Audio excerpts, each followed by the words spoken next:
There are two topics which I want to talk about in this video. These again largely come from a military background, but actually I hope that you will really resonate with them and actually be able to understand where they come from, and also if you still work in a job or you maybe work for someone else, hopefully you can empathize why these are really important. So the first one is to fight in the trenches with the team. As a leader or manager, by that very title, chances are that you have a team that do stuff for you.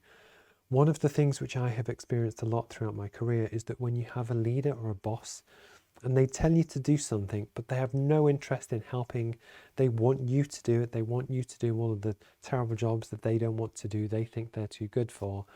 And actually they can put on a lot of pressure and stress onto you to deliver a task which could be too difficult to do, or they might even know that you're struggling, but they just don't want to do it, and they're delegating a lot of pressure and stress onto their team without actually wanting to help.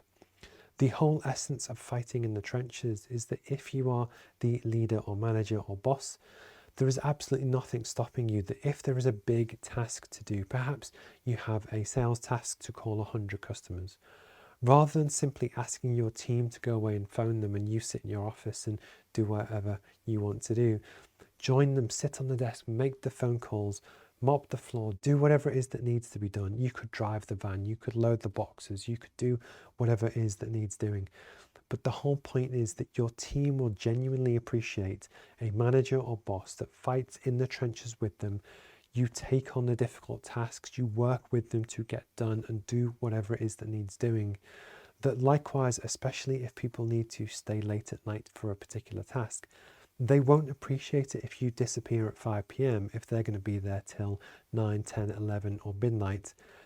But actually, if you stay back, could you both leave at 7? And the point is, if people genuinely feel that you're on the same team and you're fighting the same challenges together and you're willing to do whatever it is that needs to get done, the truth is that they will fight harder for you as well.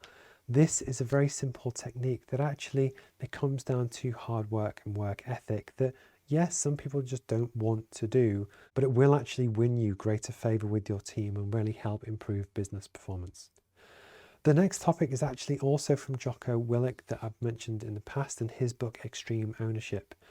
And what we're looking at here is that as the leader or manager of the team, essentially you will have a task that you have been set to achieve. And the whole concept of extreme ownership is actually, if someone on the team does not do what you hope they would do, or the outcome isn't what you hoped, rather than simply pointing fingers and blaming other people, extreme ownership is basically saying, look, it's obviously my fault that I didn't explain it properly. I didn't give you the support you needed. I didn't give you the tools that you needed, but actually let's solve it together. And next time we'll do this, this, and this to really help drive forward. The point being is that as the leader or the boss, the goal is to achieve the goal. And if for whatever reason you can't do it, or your team hasn't done it, or maybe someone hasn't performed, rather than simply pointing fingers and putting pressure on different people, take ownership of the fact that it didn't happen, work with them, don't put pressure on them, but actually ask, how can we do this better? I obviously need to explain things better or give you more resource.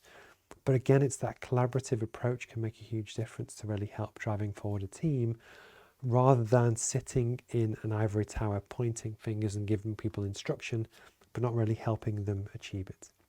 So this does not mean letting people get away with poor performance and not managing them properly and being harsh and firm if they don't deliver what they're meant to. But actually a good leader will take extreme ownership on the task as a whole and do whatever it is that needs to get done, including making tough decisions. But actually this whole approach and mentality to life, it's inspirational for the team, but actually as a business owner, it's your baby, it's your thing that you need to deliver.